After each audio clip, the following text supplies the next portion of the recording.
Hola a todos, soy María Paz de la Cruz y este es el segundo programa de Derechos en Voz Alta, un espacio de Amnistía Internacional para conversar y educar sobre derechos humanos en el Perú y en el mundo.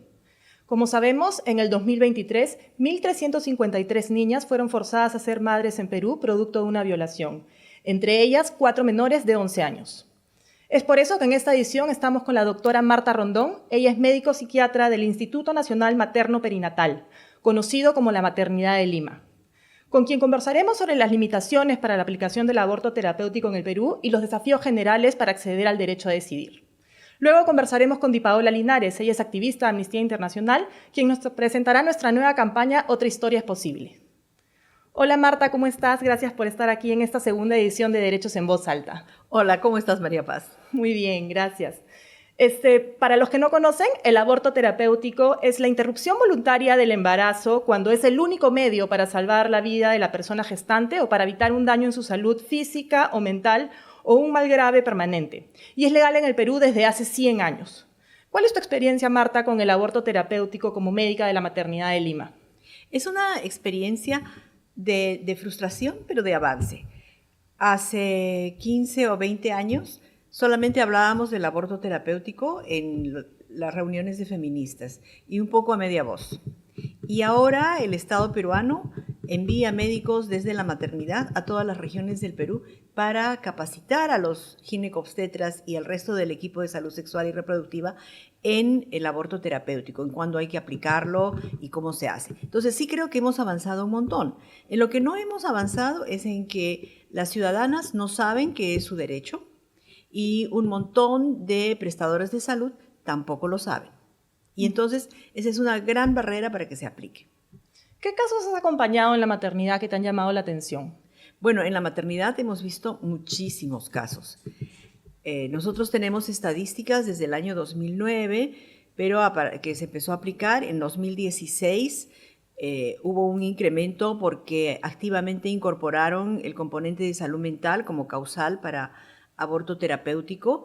Y, por ejemplo, nosotros hemos tenido el privilegio de ayudar en el caso Mila, que se resolvió en la maternidad en un ratito después de todo el calvario que tuvo que pasar esta jovencita antes de llegar a la maternidad. Y tenemos así muchos otros casos de adolescentes muy pequeñas o niñas que llegan desde las regiones con embarazos que son producto de aborto, de violencia sexual, generalmente incesto, y que se resuelven en la maternidad con la mayor confidencialidad y la mayor celeridad. El caso Mila, para quienes no saben, es el caso de una niña que fue víctima de violación sexual a los 11 años y el Hospital Regional de Iquitos le negó el aborto terapéutico en primera instancia y finalmente pudo acceder a esta atención justamente en la maternidad de Lima, ¿no? Este caso, junto con el caso Camila, en el que el año pasado las Naciones Unidas dio una sentencia porque fue el caso de una niña que quedó embarazada a los 13 años como consecuencia de la violencia sexual de su padre, y no solo se le negó el aborto, sino que se le criminalizó, ¿no? Entonces estos dos casos han estado en agenda el año pasado, y quería saber si estos casos han influido para una mejor aplicación del aborto terapéutico. Han influido en términos de que hay en el Ministerio de Salud un trabajo para por fin sacar adelante una guía especial para adolescentes menores de edad que no han sido realmente tomadas en cuenta en el protocolo que se aprobó en 2014, que es bastante restrictivo. Entonces están trabajando en algo que sea específico para niñas y adolescentes, que también nos ayuda a ponernos al día con otros documentos que han salido en el Estado peruano, como es el protocolo conjunto de actuación entre los centros de emergencia mujer y los establecimientos de salud, donde se deletrea claramente que cuando la mujer tiene un embarazo producto de una violación, tiene derecho a la evaluación integral física y mental para ver si corresponde activar el protocolo de aborto terapéutico, tal cual lo dice. Entonces, es importante en el Perú, sabiendo que la mayoría de las agresiones sexuales ocurren a menores de edad, que tengamos un documento específico que permita proteger los derechos de la menor de edad. Porque en el protocolo que está en vigencia, el único que puede firmar es el padre o tutor. Y esto no siempre le facilita las cosas a la adolescente. Ujú. Se está trabajando entonces, como dices, en este protocolo de actuación específica, que fue una de las recomendaciones además de las Naciones Unidas, ¿no? La Guía Nacional de Aborto Terapéutico se aprobó hace 10 años ya, pero ¿cuáles son otras limitaciones de este protocolo para que las mujeres podamos acceder a este derecho? Bueno, tiene una lista de situaciones en las cuales se puede aplicar. Felizmente que también tiene al final la última causal que dice cualquier otra situación que la Junta Médica considere que amerita. Y entonces eso nos permite introducir diversas causales, incluyendo la protección de la salud mental para proceder al aborto terapéutico. Recordando que el código de 1924 es bastante amplio. Dice, para evitar en su salud un daño severo o permanente. No dice que la mujer tiene que estar al borde de la muerte, sino que se debe evitar en su salud un daño. Ni siquiera tiene que presentar el daño en este momento. Entonces, eso es lo que nos permite a nosotros solicitar y proceder con abortos terapéuticos en casos de niñas embarazadas, de personas con enfermedades mentales que no van a poder lidiar con el embarazo, en el caso de mujeres que tienen embarazos que no van a ser compatibles con la vida, que no van a poder recibir un niño sano al final de los 9 meses. Y entonces hablamos de cómo esto les va a hacer daño a la salud mental. En el caso de las niñas, les va a impedir acceder al desarrollo integral y al bienestar. Y entonces, sobre esa base es que se actúa para el aborto terapéutico. Justo has mencionado la causal 11 que incluye el tema de salud, pero lamentablemente creo que lo que se aplica es que siempre tenemos una sobrevaloración de la salud física sobre la salud mental y social, ¿no? Cuéntanos un poquito más sobre esto. Sí, eso es producto de la manera que tenemos de ver el mundo, en realidad no solamente desde los prestadores de salud, sino desde la ciudadanía en general.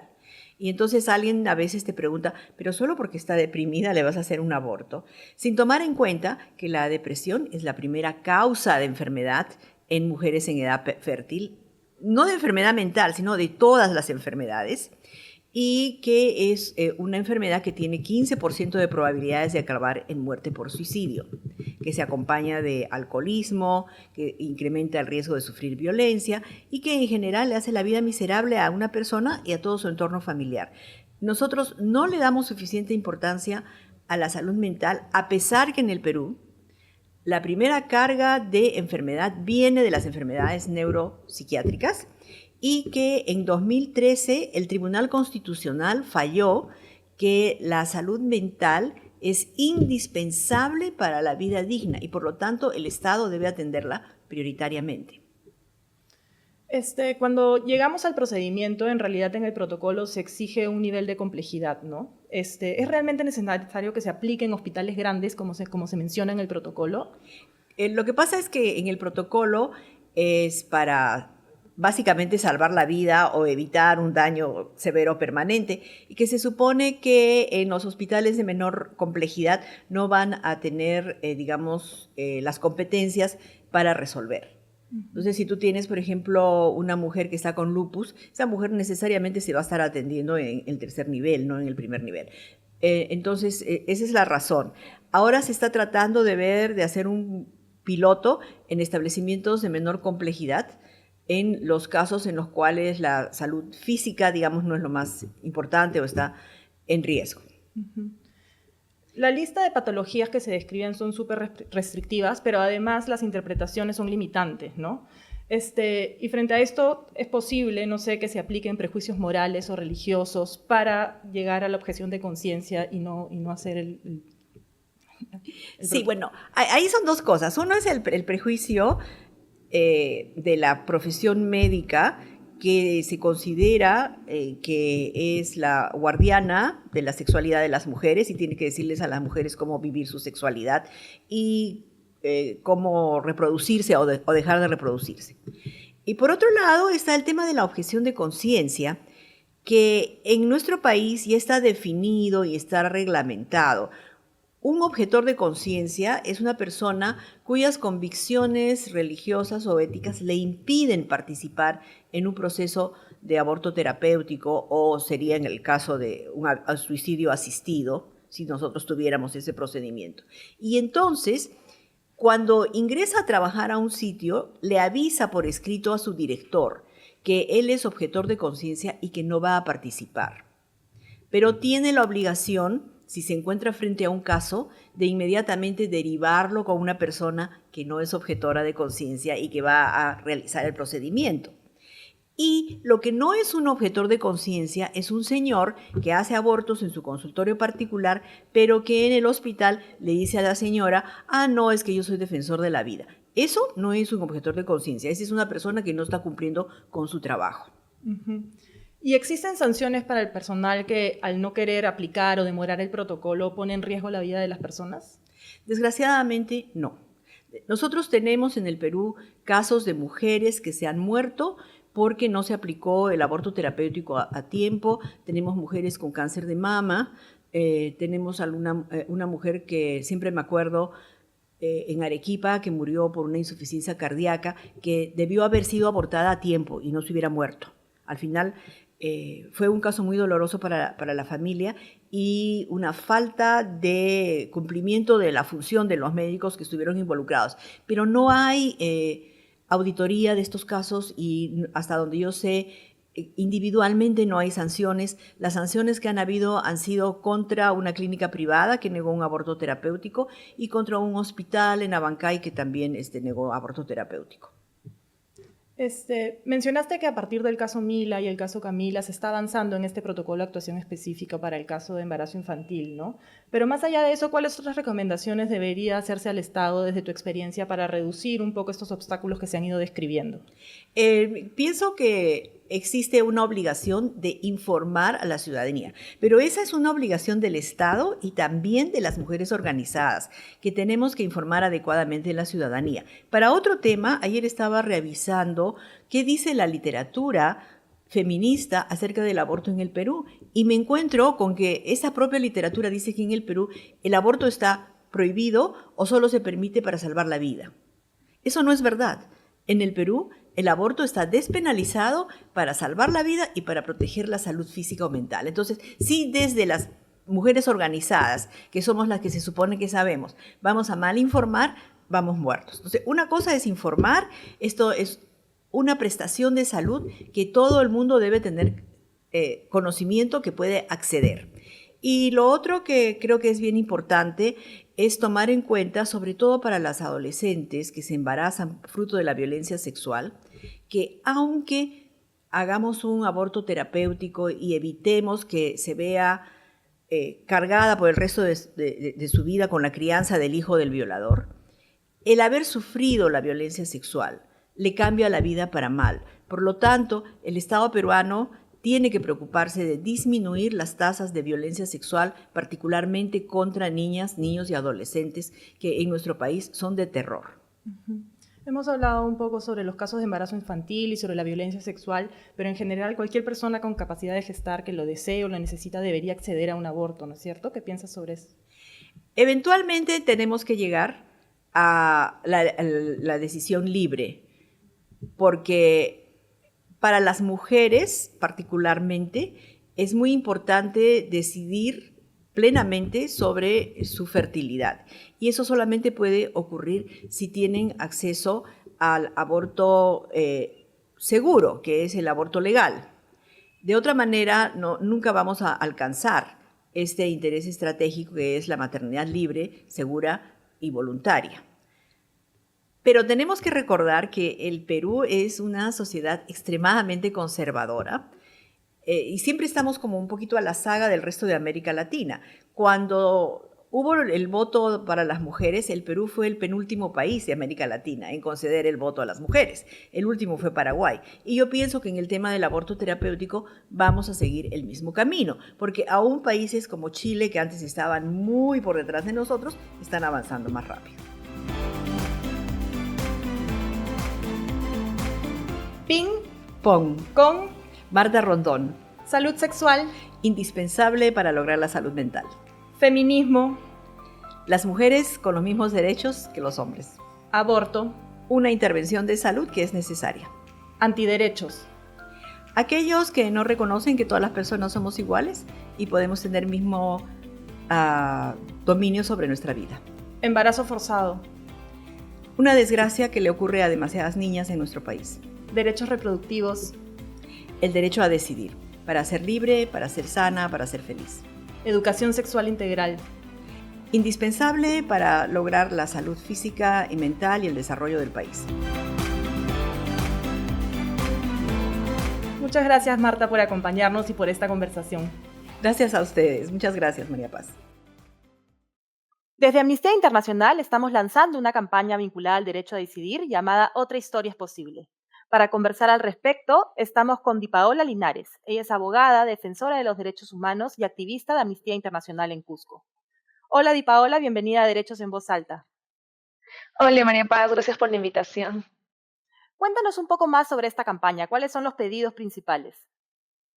Bueno, la verdad es que estamos bastante motivados con esta campaña, ya que lo que pedimos es la despenalización del aborto en todos los casos de violencia sexual y sobre todo Amnistía Internacional pone énfasis en las niñas que son forzadas a ser madres, a quienes se les niega su derecho al aborto. Porque imagínate, ¿no? Una niña llevando un embarazo, además de afrontar este trauma, tienen más posibilidades de morir en este proceso de gestación. ¿Por qué la campaña se llama Otra historia es posible? Se llama Otra historia es posible porque queremos mostrar cómo el camino de una niña o una mujer que ha sido víctima de violencia sexual y queda embarazada tras sufrir esta violencia puede ser completamente diferente si es que ésta no es forzada a ser madre. Muchas veces o siempre nos han contado desde niños de que nos hablan de las princesas y esas aventuras mágicas que tienen y que termina con un felices por siempre. Pero aquí sabemos que la realidad de muchas mujeres y niñas es completamente diferente. Y esta campaña lo que queremos es contribuir a cambiar la historia para que miles de mujeres y niñas puedan cambiar la suya. Las niñas y mujeres embarazadas víctimas de violencia sexual no pueden ser forzadas a ser madres. Esta es una realidad que exige una acción inmediata. Y es hora de escribir una nueva historia para ellas. ¿Por qué los pedidos están centrados en la despenalización en casos de embarazo infantil y de violencia sexual y no en la despenalización general del aborto? Esta es una pregunta bastante importante porque hablamos de cifras. Por ejemplo, en el año 2023 se estima que un total de 1.353 niñas menores de 14 años, entre ellas 4 menores de 11 años, se convirtieron en madres productos de una violación sexual. A muchas de ellas se les negó el acceso al aborto terapéutico y su derecho a vivir libres de violencia. Para que la historia sea diferente, entre otras cosas, se debe garantizar el aborto terapéutico en todos los casos de embarazo infantil. Por otro lado, también, el SEM reporta que en el año 2023 atendió un total de 11.944 casos de violencia sexual hacia mujeres. Es por eso que nos negamos a aceptar que en el Perú se siga vulnerando la integridad de cientos de mujeres, quienes además de ser víctimas de violencia sexual, deben someterse a prácticas de abortos precarios e inseguras.